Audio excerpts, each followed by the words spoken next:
अब रुक करते हैं चुनाव की खबरों का। कल लोकसभा चुनाव में पहले फेज की वोटिंग होनी है।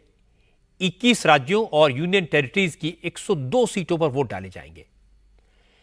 इसमें पश्चिमी उत्तर प्रदेश की 8 लोकसभा सीटों पर भी मतदान होना है, जिसमें मुजफ्फरनगर, सहारनपुर, बिजनौर, कैराना, नगीना, मुरादाबाद, रामपुर और पीलीभीत शामिल है। फर्स्ट फेज की इन सीटों पर यूपी के मुख्यमंत्री योगी आदित्यनाथ ने 20 से ज्यादा चुनाव रैलियां की हैं और अब योगी आदित्यनाथ उन सीटों पर इलेक्शन रैलियां कर रहे हैं जहां सेकंड फेज में वोटिंग होनी है। आज योगी आदित्यनाथ ने 3 जगह चुनावी सभाएं की, गौतम बुद्ध नगर, गाजियाबाद और मेरठ। ये वो लोकसभा सीटें हैं जहां पर राजपूत वोटर्स की संख्या काफी है। गौतम बुद्ध नगर के सिकंदराबाद इलाके को क्षत्रिय बहुल इलाका माना जाता है। इसी तरह मेरठ के सरधना और सिसौली में भी राजपूत वोटर्स की संख्या काफी है। चर्चा यह है कि राजपूत वोटर्स बीजेपी से नाराज हैं। नाराजगी इस बात पर है कि यूपी में काफी राजपूत उम्मीदवारों के टिकट काटे गए। इसीलिए स्वाभिमान क्षत्रिय पंचायत ने मीटिंग करके बीजेपी का विरोध करने का फरमान निकाला। कई जगह राजपूतों के अपमान की बातें कहकर लोगों को भड़काया गया और पश्चिमी उत्तर प्रदेश में यह बड़ा इशू बन गया। इसीलिए योगी आदित्यनाथ ने आज इन 3 लोकसभा सीटों पर राजपूतों को साधने की कोशिश की।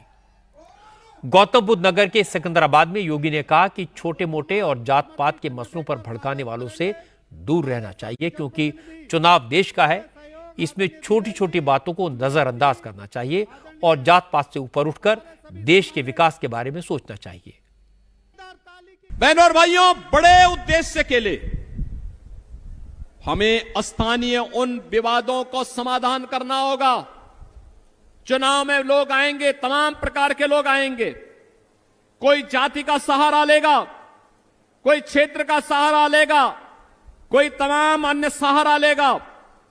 उस समय सबसे कहना कि भाई देखो, चुनाव के बाद आ जाना। आज तो हमारे पास एक ही कार्य है और वह है एक राष्ट्रवादी और विकास परक सोच वाली हमें सरकार चाहिए, और उस सरकार केवल मोदी जी दे सकते हैं। वह केवल कमल के फूल से ही संभव हो पाएगा। हमें कमल के फूल के बारे में सोचना है और कमल के फूल के लिए ही आप सबसे अपील करने के लिए आज मैं यहां पर सिकंदराबाद में मैं आया। गौतम बुद्ध नगर से योगी आदित्यनाथ मेरठ पहुंचे। मेरठ से बीजेपी ने सिटिंग एमपी राजेंद्र अग्रवाल का टिकट काटकर अरुण गोविल को मैदान में उतारा है। इसी तरह गाजियाबाद में बीजेपी ने जनरल वीके सिंह का टिकट काटा है। ठाकुर वोटर्स में इसे लेकर नाराजगी है, इसलिए बीजेपी चुनाव से पहले समाज के हर वर्ग को साधने की कोशिश में लगी है। आज मेरठ की सभा में अरुण गोविल ने कहा वो तो वैश्य समाज से आते हैं, लेकिन उनकी पत्नी राजपूत हैं। अरुण गोविल ने कहा घर में उन्हें भी ठाकुराइन का गुस्सा झेलना पड़ता है, लेकिन वो उन्हें मना लेते हैं। इसी तरह चुनाव के बाद मेरठ के लोगों के गिले शिकवे दूर कर देंगे। मेरे घर की बात अगर मैं करूं, मेरी पत्नी लेखा, श्रीलेखा, वो अलीगढ़ की है और चौहान है, ठाकुर है,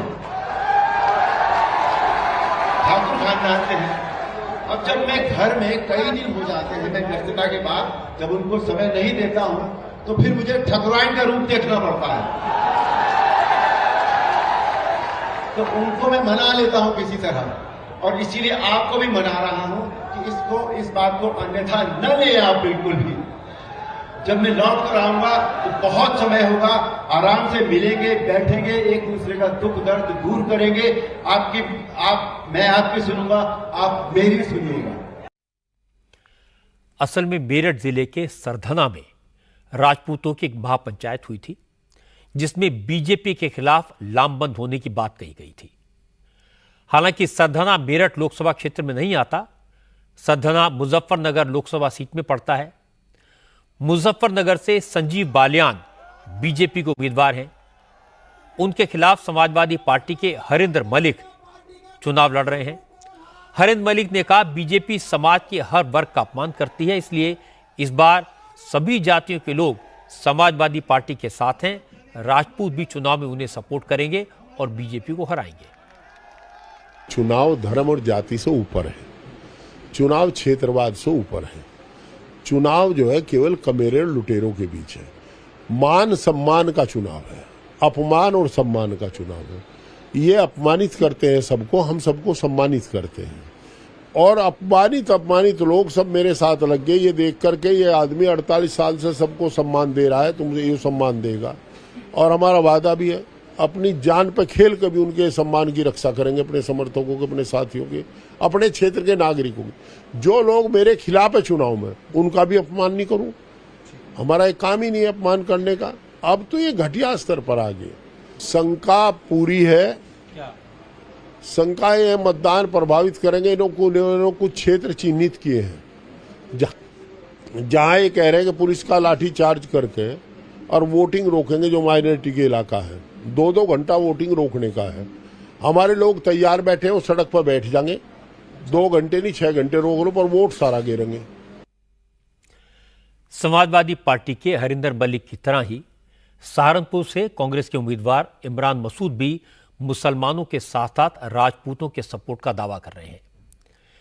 इमरान मसूद ने कहा उन्हें सभी बिरादरियों का समर्थन हासिल है और राजपूत भी उसमें शामिल हैं, क्योंकि बीजेपी ने राजपूतों का अपमान किया और राजपूत अपने स्वाभिमान से समझौता नहीं कर सकते। देखिए, सबसे बड़ी बात है कि ये चुनाव सौहार्द का चुनाव है, यहाँ कोई कटुता नहीं है, भाईचारे का, प्रेम का चुनाव है, और भाईचारे और प्रेम के साथ ही वोट पड़ेगा। और मुझे सभी वर्गों का समर्थन हासिल हो रहा है कि राजपूत समाज के लोगों ने इस चुनाव को इमरान का नहीं अपने स्वाभिमान का बना लिया है। तो उनके स्वाभिमान का चुनाव है, और जब स्वाभिमान के ऊपर आदमी की कोई चीज़ आती है तो स्वाभिमानी व्यक्ति कुछ नहीं देखता, बाकी जो फैसला होता है वही करता है। देखिए, जिस तरह से मुझे राजपूतों का समर्थन, दलितों का समर्थन, गुजरों का, सैनियों का, कश्यप, इसी तरह से सब कम्युनिटी के अंदर जो मार्शल कम्युनिटी है उनके अंदर मेरा वोट है, तो मुझे लगता है कि मार्जिन हमारा लाखों में है, बहुत बड़ी जीत से, मार्जिन से जीतेंगे। पश्चिमी उत्तर प्रदेश में राजपूत समाज की नाराजगी का रुख बीजेपी के लिए एक प्रॉब्लम तो है। हालांकि सब नेता कहते हैं कि हम जात पात को नहीं मानते, किसी एक जाति से वोट नहीं मांगते, लेकिन यह सच नहीं है। आज भी चुनाव में उम्मीदवार का फैसला करते समय जातिगत समीकरणों का ध्यान रखा जाता है, अलग अलग जातियों के नेताओं को एडजस्ट किया जाता है, लेकिन हर चुनाव में 1-2 जातियों के नेताओं को टिकट मिलता है तो दूसरी जाति के लोग नाराज होकर खड़े हो जाते हैं। पश्चिमी उत्तर प्रदेश में यही हुआ और योगी आदित्यनाथ को वहां जाना पड़ा।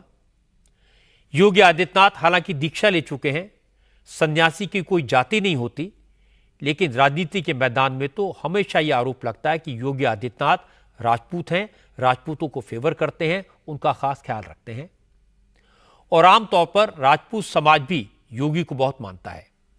इसीलिए योगी ने आज लोगों को समझाया और इसका असर तो होगा।